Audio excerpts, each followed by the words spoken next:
Right, okay. Good afternoon, folks, and welcome to the opening of the mosaic around the Golden Dog. This was a project started by the Glenray Heart Start and funded by the St Vincent de Paul Bushfire Recovery Grant. So I'd like to introduce Pamela, who is the artist who did it with cooperation from members of the community, and she's just going to give you a run around of what actually happened here. So can you take this? Thank you. I'll just pin it onto there. Yep. Okay. Well, first off, thank you so much, everybody, for coming. Those of you on the outside of the fence might want to come through because I'm just going to give you a quick tour of the features of the mosaic. Just a few statistics. It's 24 square metres. It's probably taken over 1,000 hours. There are over 30 people in the Glenray community that helped make this mosaic in 2 pop-up studios that we had across. The first studio was in November in the supper room of the hall, and the second studio was in April this year over in the Heart Start shed. So it was a wonderful process by which we had the pattern laid out on tables and everyone started to put the tiles on as per the pattern. Then I put a clear plastic over the panels and I coated it all, I flat packed it, and I stored it at my studio till I was ready to come here on site and install it piece by piece. It takes about 3 days to install 4 square metres, so and a lot of getting up and down. So it's an arduous process, but the wonderful thing about mosaic is that it lasts for such a long time. Unlike a mural or something that'll fade, a well-constructed mosaic should last for decades. Where to start? I've got to acknowledge a couple of people before I go any further whilst I think of it. I need to thank my partner Andrew Robinson, who has spent a large part of those thousands of hours in my studio with me, helping me get this thing done, which is great. Thanks, Andrew. The other person I'd like to thank is Jackie Wood of North Coast Tiles. All the tiles came from North Coast Tiles.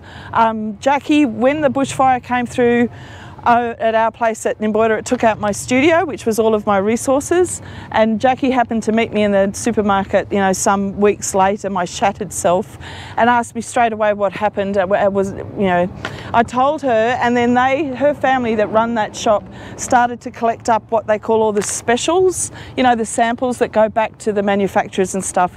And so I couldn't go to her shop or past her shop without lugging away some massive big bucket full of bits and pieces for me to rebuild my store, and they've managed to just about bring me back to full strength in a year, so I'm so grateful for their support.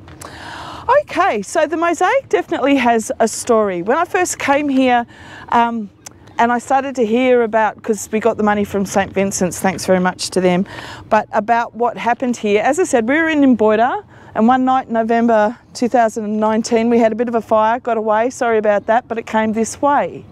Late that night, after the people had left, this is as I understand the story, after the different people who were leaving had left and the people that were here had done the preparations that they had that long wait of watching the glow get closer and closer, and then when the fire got just to the outskirts, the wind changed direction. I took it off to the Nana Glen and the merry chase was on.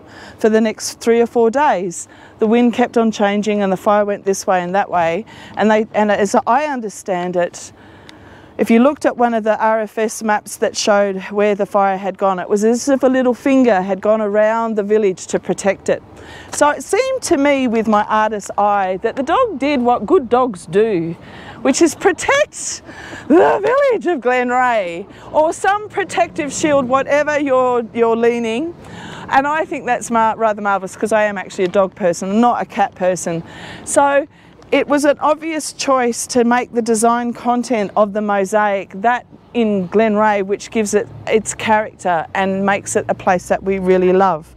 And I've written the story down in detail in the owner's manual, for want of a better word, which I'll give to Steph, so that it's down for prosperity, that we know where all the symbolism comes from.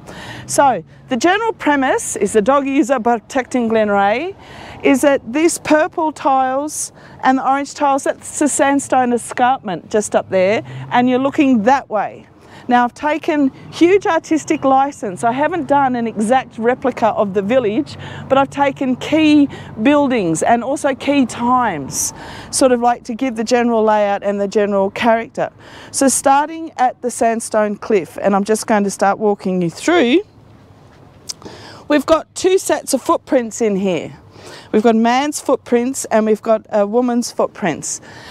And these are because when this area was colonised by Europeans of roughly 250 years ago, it wasn't an empty land. And so these footprints represent the presence of the first Australians and the two eagles that cared for the place. And the two eagles at the top is the connection to their past, but also to the current time when it's cared and looked after by everybody. This is the Orara River and the bridge coming, the Sherwood Creek Road Bridge that joins up to the Karamba Way. We've got the park, so we've got the children's play apparatus, the tennis court and the swimming pool, which I was specifically asked to put in because I believe that you're all going to be digging in to keep your pool. So it was sort of like, please get the pool in the mosaic. We've got the picnic tables, those beautiful big eucalypts, a couple of cows, but a pinto horse, because you've got so many beautiful paint horses here. And I couldn't come to Glenray at any time during the design phase or doing it, which was many times, without seeing something to do with horses. There'd be people riding horses, or a horse float would go past, or I'll see a little kid run past in their jodhpurs nicking in at the shop to get something. It's, you know, horses are a big deal, so I had to put a horse in there. There was something else I missed. Oh yeah, these teardrops. So when we started at the pop-up studio across the way there, this is a section that we did, and I think the people were a little bit horrified because I wanted us to nip these little green tiles into the teardrop shapes. That is for the weeds on the riparian zone of the river. So that's the Camphor and the privet, as opposed to the eucalypt forest and the wild forest further up the mosaic. The trees of Glenray are such an important part, not only to make it a beautiful place to live, but the timber industry itself, of course, has been very, very important. And the way we use trees. So we've got the eucalypts, as I said. Years ago, when our kids were little, we used to really enjoy driving down to Coffs and passing. Remember the Christmas tree farm that was on the left-hand side there? Well, those two conifers are for them. Coming up into the village, as I said, there's a mixture of heritage buildings. So we've got that building, I think it's the old butcher's shop with the shop, the hall and the Anglican church bell.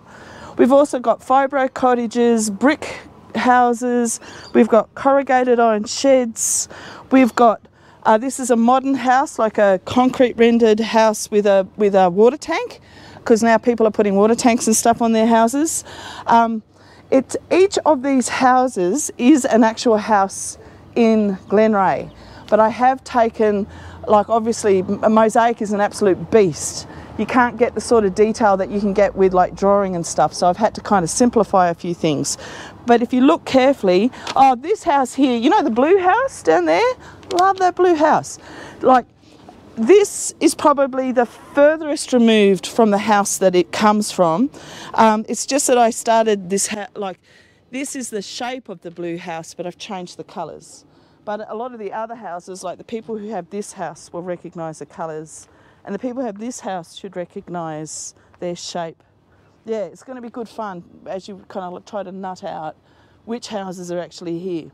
The gardens are a mixture, like, not that you would know, but in my head, there's this story in my head. The gardens are a mixture of exotic species like lavenders and things, as well as the natives. This one here with the red glass is not an apple tree. This is a callistemon. That's why the red squares fall down. So it's a mixture of the thing. This is a peach tree, and it's probably one of the few, it is actually the only European fruit tree. So this noble peach tree stands for all the fruit trees and nut trees and things that we've planted, like food producing gardens. This tree, even though it looks nothing like it, that tree is that magnificent tree that you pass at the intersection on the way to the school. You know, that lovely big tree. Probably people, well, anyway, there is a big tree up there that we've got hoop pines in here, and then we get to the train. So the train, we've got the locomotive in the middle, and that image was taken from the Glenray Rail books. Researched all of that, and it's hauling a couple of wagons up the mountains. There's the showground, past the timber mill, Coffs Harbour Timber Mill, and there's their fir plantation that's nearby. And this thing here actually represents the big pile of logs. And off we go in the train, and then the line obviously gets smaller. That's Moulton. Oh, no. That's Timber Top. That's Timber Top. That's the big bridge at Moulton. And these little grey squares, you'll see there's an L in one for Luana, a U in the other for Yulong, and a D in the one for Dorrigo. So it sort of goes all the way up. This is the Tullawadgara Creek Valley, and if you look really carefully, some of the tiles of the creek are gold, because there's gold up there. And I've really got to point out, it's not real good gold tiles, so they should stay where they are. And also the gold does not represent a site of gold up there. You know, that sort of information I've discovered is kept very quiet. Yeah, and obviously the Dorrigo Plateau being what it is. So there's a few people here that have had a hand in this mosaic. So would you mind raising your hand so people can see? Yep, and there's a family over here. So thank you so much for all your help, which is wonderful. I'd like to, it's been a great experience. The people of Glenray are really, really lovely. I've had offers and cups of tea, and I've had snacks brought in, and it's just been really, really, really nice. I'd like to present Stephanie. Thank you so much for giving me open slather on this. That's the story, contact details. It's also the products that are used and where to go to get information if you have difficult stains and all of that sort of thing. That's if I get run over by a bus next week. You've got it all.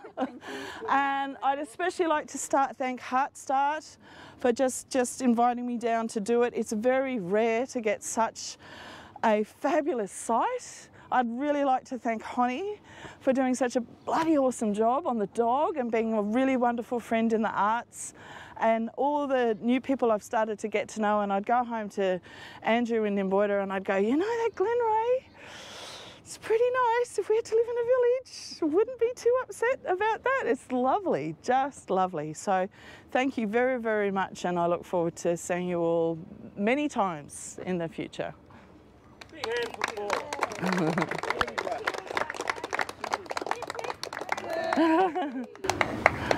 All right, folks, thank you very much for that. It was very, very informative.